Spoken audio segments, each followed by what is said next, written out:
It's Juvenis. Former governors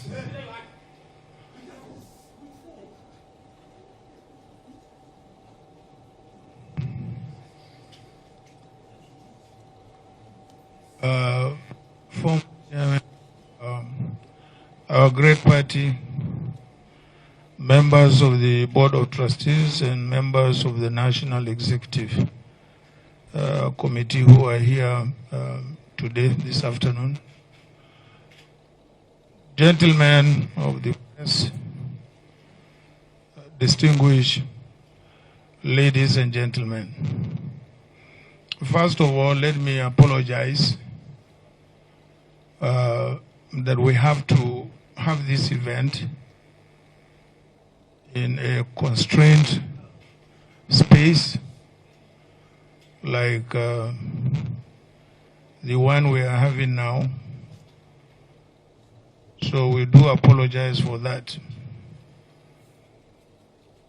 Gentlemen of the press, fellow citizens of the Federal Republic of Nigeria, I consider it important to address and report to you today on issues that define the future of elective government and legitimate leadership in our country.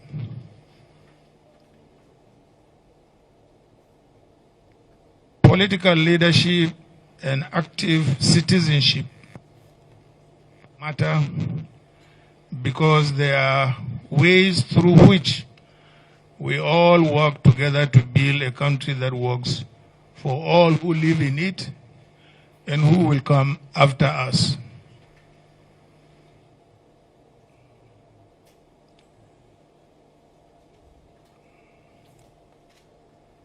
Our country is bigger than any one of us, and its standing in the world affects the fate of all who come from or live in this great country, which has great future. As leaders, it is our duty to advance the well-being of all our people and of the country. For this purpose, my generation worked hard to return the soldiers to the barracks. Very many of us are here. And to defend the right of the people to elect and establish for ourselves legitimate government. Our elections are established and governed by law and founded on the Constitution from which leadership and government in Nigeria alone derive their legitimacy. The people look up to us as leaders to respect these rules and to defend them. This is what has brought us here today. Today, we are called upon to again, as a people, to uphold and defend the ground rules of elective government in our country. The Constitution prescribes the requirements for those who seek the highest elective office in the land.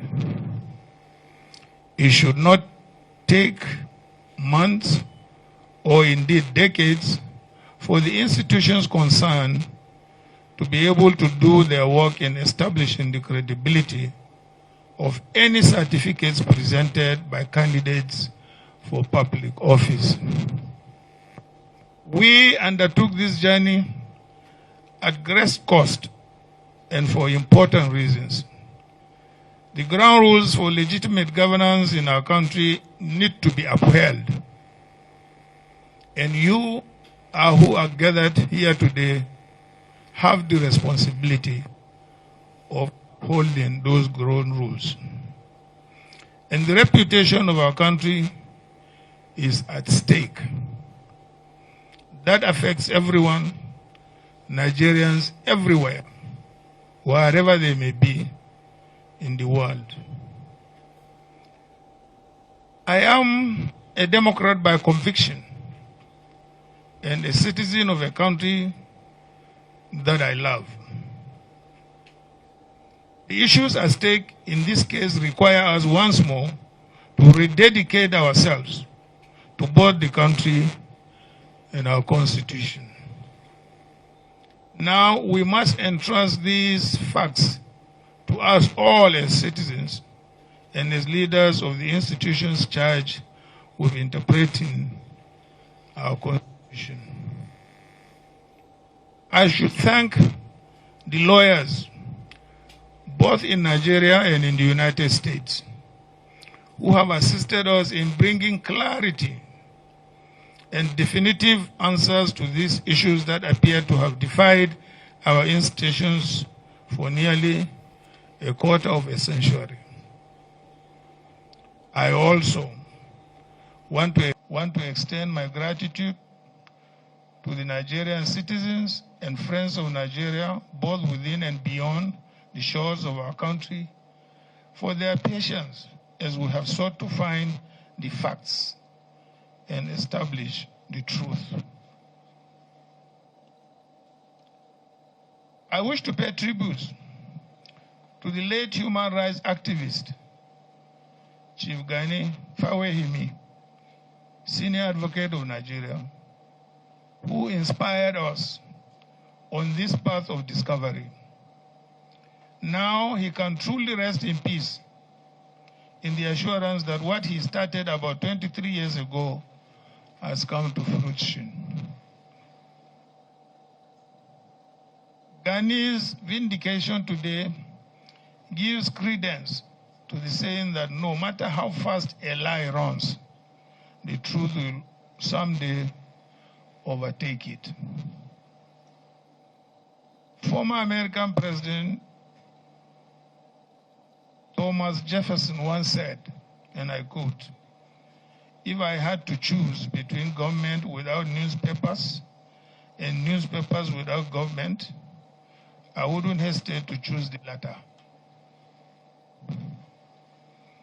From exposing the Watergate scandal and unraveling the dubious certificates of politicians, journalists have maintained eternal vigilance by bridging the gap and stepping in when other arms of government failed.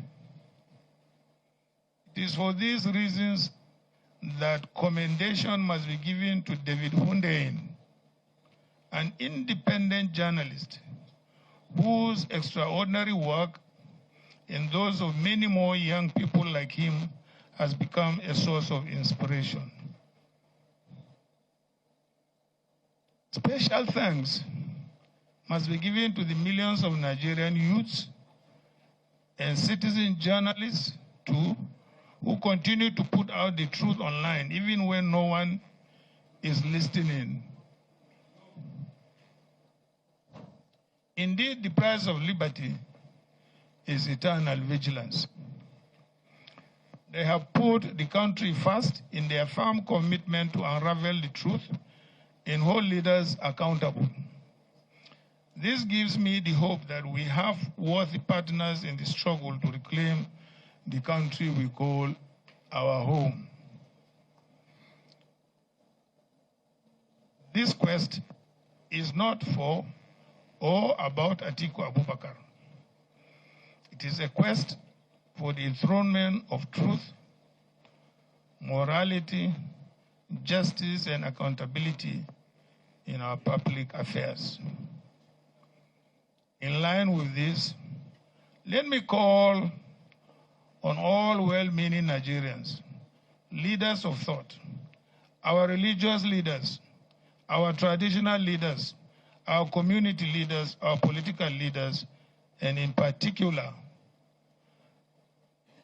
Governor Peter Obi of the Labour Party and Governor Kwankwaso of the NNPP, and the leaders of every political party in Nigeria, and indeed every single person who loves this country, as I do, and who wishes nothing but the best for this country as I do, to join me in this campaign to enshrine probity, accountability, and the basic principles of justice, morality, and uprightness in our country and in our government. This is a task for each and every one of us. Let me, therefore, at this juncture, thank you for listening. May God bless you all, and may God bless the Federal Republic of Nigeria. Thank you.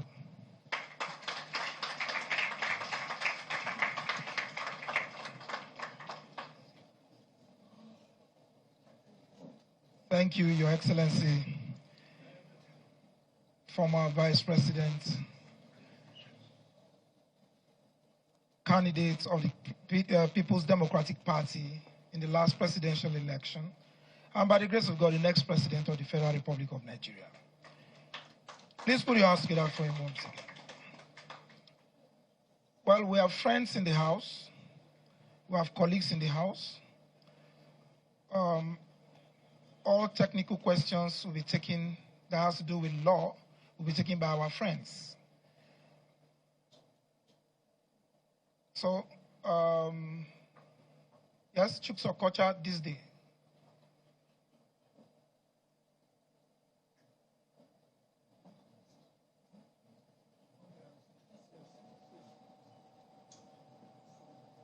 Good afternoon, everybody. Much has been said about the real documents from the Chicago State University. I want the former vice president, the PDP presidential candidate, Atiku Abubakar, to tell us in clear words, because many papers, many television stations, many radio stations have been giving various versions of the documents handed over to you. Sir, what did the documents handed over to you say about the person of President Bola Ahmed Tinubu? Thank you, sir. And secondly, sir, what value will these documents handed over to you will be at the Supreme Court?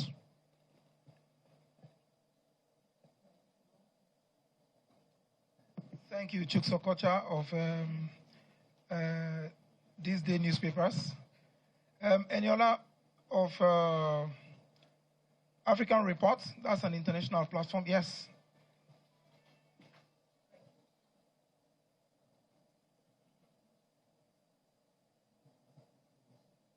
Good afternoon, Your Excellency, colleagues, and everyone here. A spokesman for the president said that what you are doing against the president is a form of betrayal. And they said that in 2007, the president gave you a platform to run with and all that. And now you are, embarrassing him on an international stage. Don't you fear that this bond between you will be permanently broken? Thank you.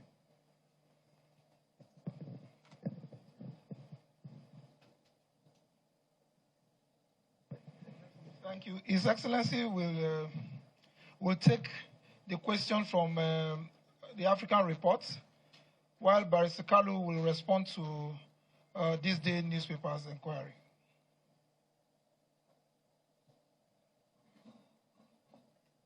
Well, I beg to disagree with Bola Ahmed Tinubu. Yes, it is true, in 2007 we came together to form AC. And in Lagos, at the convention, I emerged as the winner and got the ticket. After I got the ticket, he sent about 5 or 6 senior partymen. Some of them are here.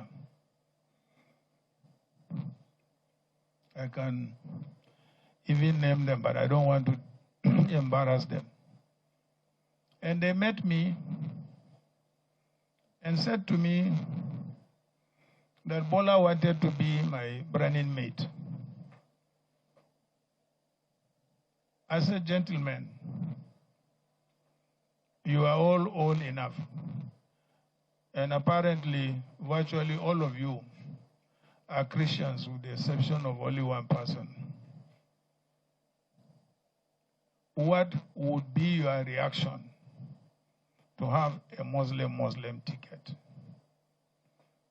All of them said, we totally object to it. I said, then why didn't you tell him when he was giving you the message that, look, Mr. Tinubu, the message you are giving us, we don't seem to agree with you. Why are you coming then to me? And that was the end of the political relationship. He broke away, went and supported Umaru Yar'Adua. So, what is the ground for him to say that I betrayed him?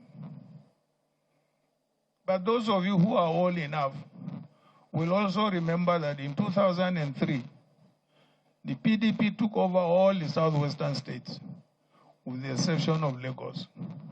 I stood between Obasanjo and himself. I said, no, you can't take over Lagos. Leave it. And he left it. So who is indebted to the other? Is it me or Bola Ahmed Tinubu? But there are other things which I would not want to go into.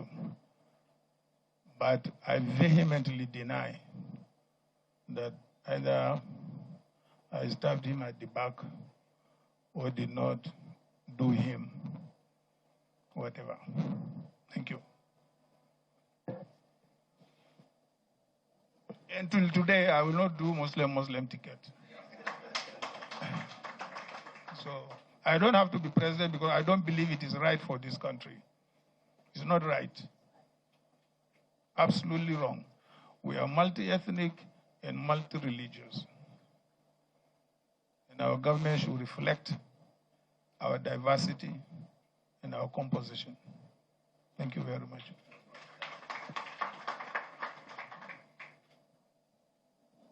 Thank you very much, Your Excellency. Barrister Kalu, over to you.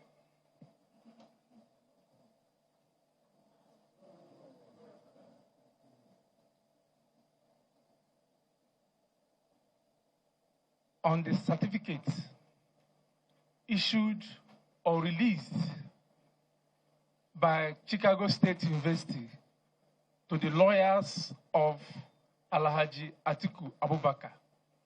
These are the documents. One, that Bola Ahmed Tinubu forged the certificate he presented to INEC. That's one. Two, that the qualifying certificate from Southwest College to Chicago State University bears a female, indicating that that document does not belong to Bola Ahmed Tinubu. Three, the Chicago State University admission application form has a claim that Bola Ahmed Tinubu attended Government College, Lagos, and graduated in 1970, when indeed the school was established in 1974. The same document has it that the owner of that document is a black American. And the document Bola Ahmed Tinubu submitted to INEC, he denied having dual citizenship, which means it does not belong to him. Then, the same document, oral deposition, says that the Bola A. Tinubu is Ahmed, but the NYSC certificate Bola Ahmed Tinubu submitted to INEC has Adekunle. I don't know where the Adekunle and the Ahmed emerged from. So, on the second arm of your question, of what use will it be in the Supreme Court, it is very, very clear that from decided authorities, the Supreme Court has held that they can accept a party to adduce fresh evidence as long as certain conditions are met. And from what transpired in the proceedings in U.S. courts, that condition has already been met. So, as we speak, our law is very clear that a party at fault cannot be allowed to enjoy the fruit of his illegality. That is our answer to your question. Thank you. My name is Carlo. Carlo.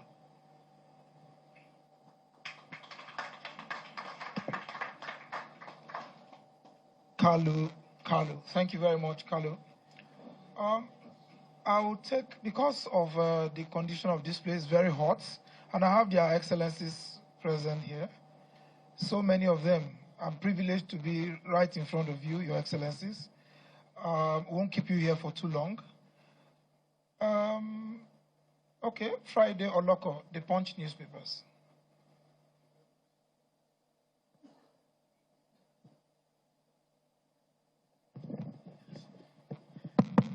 Yes, good afternoon, Your Excellency. My name is Friday Loco. I work with Punch newspapers.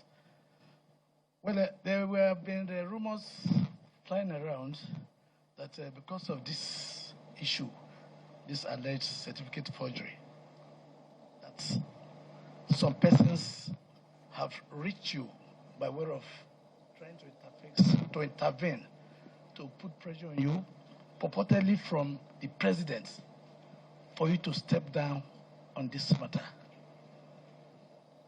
If it is true, will you step down on this matter? That's one. Secondly, you are fighting this cause. What is the fate of your business interests? Do you fear that maybe, should you continue, that your business interests might be threatened because of the powers from the presidency? Thank you very much.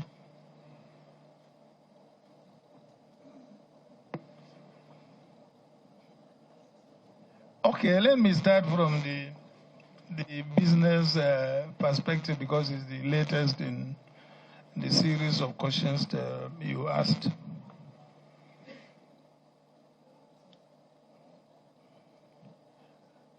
Yes, as you might have read in several other places, I was, in fact, not involved. In fact, I was the founder of one of the biggest oil and gas logistics company since the military area. And as soon as Buhari government came, even though we had license, we had got nothing to do with government. We were only contractors in logistics to the oil companies, not government. But as soon as Buhari came, all those contracts were revoked and taken away from us till today. So I'm not doing any government business.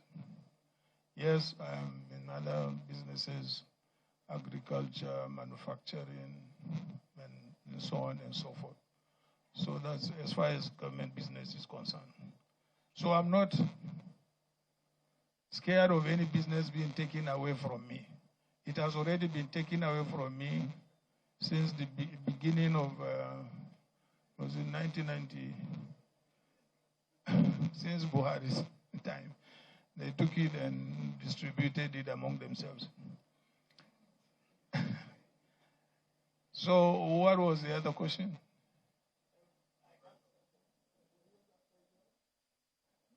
Not really. Yes, immediately after the elections, I was told there was a delegation of governors who claimed, they were sent, by the president, but I did not even allow them to get into my house. I didn't.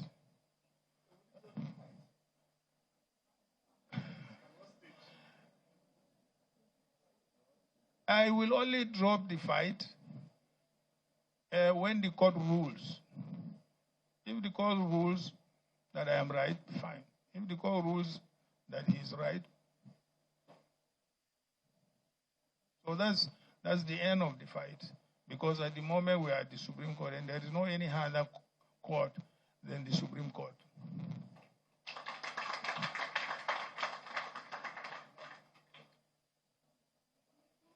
Thank you, Your Excellency. That will be my esteemed colleagues. I know that you have so many itching questions. We are available. We're going to send you the e-copies of this press briefing. And if you have further questions to ask, we are available. Mazi Polibe is here, Special Advisor Media to His Excellency. You all have our emails and phone numbers. You can reach us. That won't be a problem. If you have queries, please, we are here to we're at your service. And if you want special focus, we don't have a problem. We will respond to you.